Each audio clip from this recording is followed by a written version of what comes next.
Hello, Meoni here, and welcome back to another video. This time we're trying out the brand new Leap of Faith map, the floating city of Nim, when it loads. There we go.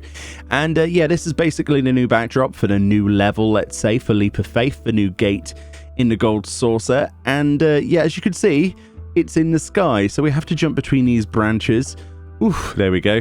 A lot of these jumps are going to probably be quite difficult whilst they talk, but we have to go and collect these cactuar as usual in Leap of Faith to increase our score and get the most MGP from this event. As you can see there, we're looking for gilded cactuar, silver cactuars, and bronze ones as well, so I'm looking everywhere. This is my first time. These jumps are very tight, as you can see, and there's a long way to fall. If you've got vertigo, I could imagine this is quite a thing. My god, how did I even make that? But yeah, it's quite fun, as you can tell. You have to be fairly confident with jumping puzzles. I'm not sure why that one didn't pick up. Not quite in its hitbox. But it's fairly straightforward. There's nothing too crazy. Oh, there we go. That's the first fail of the day. Well, I remember that in the previous one, my palms were sweating. In this one, they're not for some reason. Maybe it's because I've been desensitized to the amount of jumping puzzles we have. Maybe a Kagane Tower actually changed a man. Maybe. It definitely changed quite a few of us at the time.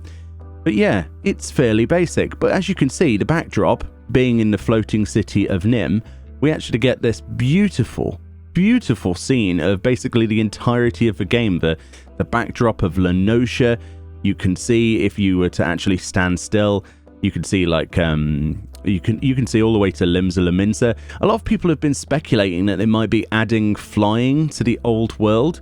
I would argue that those flight boundaries that people have been talking about that have unofficially been, no one's talking about it officially. There's no like flight for old world confirmed, anything like that.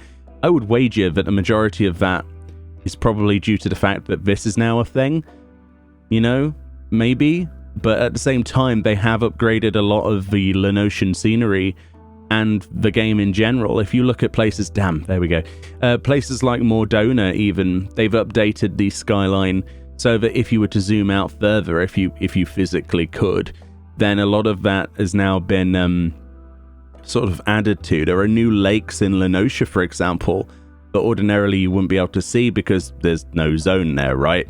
But now they've been added for the prime reason that I think that whilst you're up here in the floating city of Nim Gate, you can see all flaws, all warts and all of the game that's basically got lots of untextured areas we can't visit.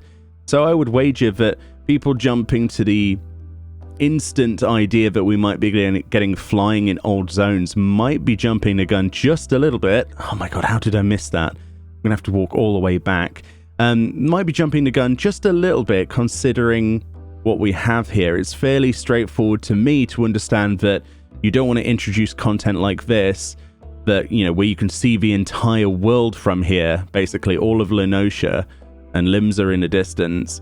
You don't want it to look really bad, so it makes sense to add that to the base textures, wouldn't it? They've upgraded Limsa Lominsa as well. The render distance is a lot less potato than it was previously.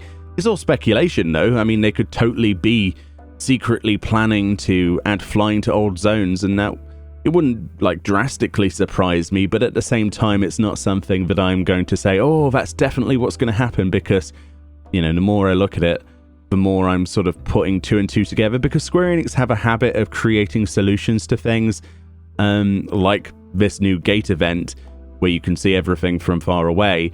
With the heaviest of hands, like they'll redesign the visuals of an entire continent if it means that people don't see flaws, because it's more visually appealing. So I believe that personally they aren't adding flying to the old areas, but I would welcome me being wrong. But we're close to the end here. As you can see, we've got all of the things apart from the gilt one.